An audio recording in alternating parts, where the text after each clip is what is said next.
Hey, Rob Kress here, Root Pharmacist. So listen, today I want to do a little Q&A, and I want to cover a question that's asked a lot of me, actually quite often. It's usually from people, middle-aged adults, we'll say 40s, 50s, something like that. It slants female. It's not to say it's only a female issue, but I just think females are more aware of it, maybe, possibly. But anyway, the question goes like this.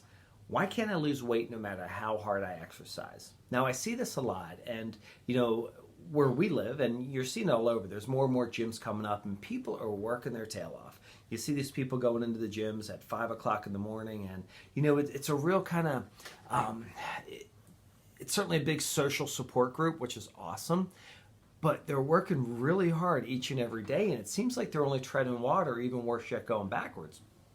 So let's cover this, but first, let's talk about why people might be weight loss resistant. First and foremost, we got to talk about diet. Diet is pretty much 80% of your body makeup. It really is. The diet, the food you eat makes the biggest difference. No matter how hard you work out, you can make life a lot easier by just cueing in a healthy diet. Now, what is a healthy diet? Okay, now it's individual for everyone. So I'm not going to, the reason I'm talking this is not to go heavy into diet. We'll do that in another video. But understand that if you look at evolution, we were not cultivated to eat a high carbohydrate diet or a high insulin stimulating diet. Because what happens when we eat a lot of carbohydrates, it stimulates insulin, right? And insulin, because its job is to get the sugar out of the blood and get it to the cell.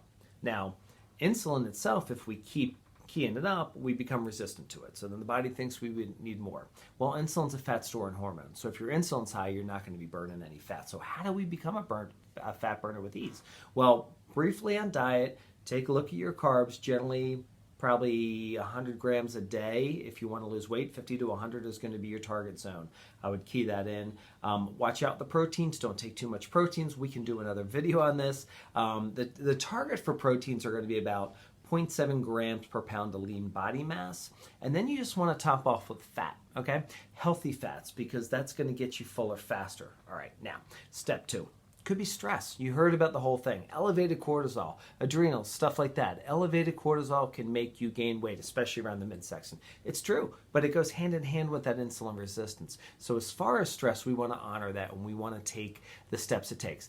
This video is not about stress, all right? I'll be getting to the point, but basically we want to honor our energy levels and we want to be careful that we're not burning ourselves out, because if our adrenals can't handle it and we're working too hard, we're only going to sink them further, and there's no way we're going to become fat burners in that stage. Now, for stress, if you think it's elevated cortisol levels, we want to do stress management techniques. I've done another video. I talked about ultradian rhythms, honoring them, forest bathing, meditation, breathing exercises. I love supplements. Relora is one of my favorites. L-theanine can do a good job. You need your B vitamins, your magnesium. If you're in the point of adrenal fatigue, and we'll do another talk on that, we might want to look at some glandulars, some healthy pink salt, things like that. So now, thirdly, let's talk about exercise and what might be going wrong. So I hear no matter how hard I work out. So I'll talk about an individual that asked me this question just recently. I look at exercise, I think it should be modeled from our primal roots. I just think it makes sense. That's how our DNA has been created and we've evolved, basically. What does that mean? That means a lot of just general walking. If you look at the research from Dr. Phil Maffetone, he'll talk about a heart rate that's no higher, your maximum heart rate, of 180 minus your age. Might even be lower if you've got some health issues or on some medication therapies. So we don't want to overdo it, and that's 2 to 5 hours a week. And we want to be generally moving. We don't want to be sedentary.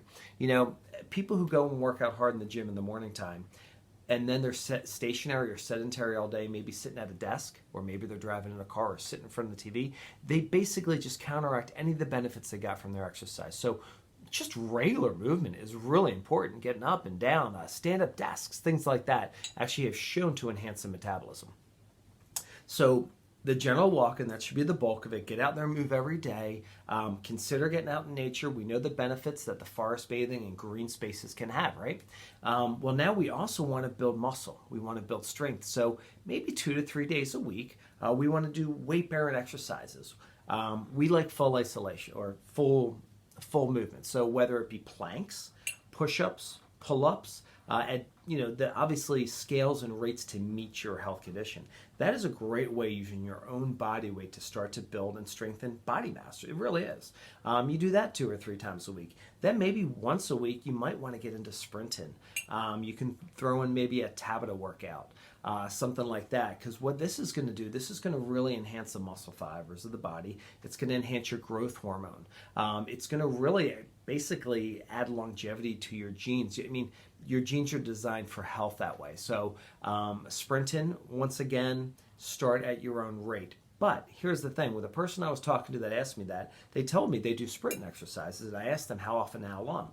4 to 5 days a week, and they would sprint for up to a straight minute.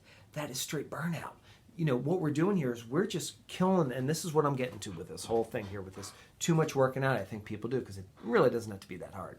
A good sprint should be about, 10 to 18 seconds maybe, 10 to 20 seconds. About 80% of your max. You can start to go higher, as you know you're not going to hurt yourself, and your muscles and ligaments and everything's lumber to do that, for maybe 4 to 8 cycles. Once a week, that's all that has to be. And it's a great upregulator for your metabolism. This individual I'm talking about, what have they been doing? Or maybe you're on a treadmill where you're exceeding that maximum heart rate that I was talking to. Remember the 180 minus your age?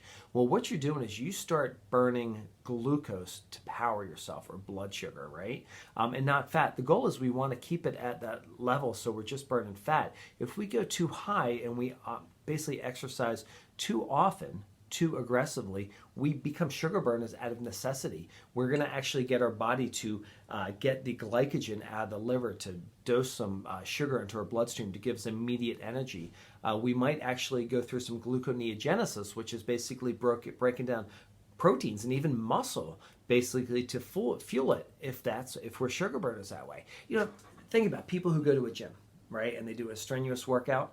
Then they go down to like a Jamba Juice or something like that for like a big carb-ridden juice. They basically get no benefits at it, because what they're doing, they're replenishing what they lost. So if the gist and the bulk of your exercise is just general good movements, nice brisk walks with some strength training in between, some weight-bearing exercises, a sprint once a week, this is going to dial you in, and then you look at your food sources as well.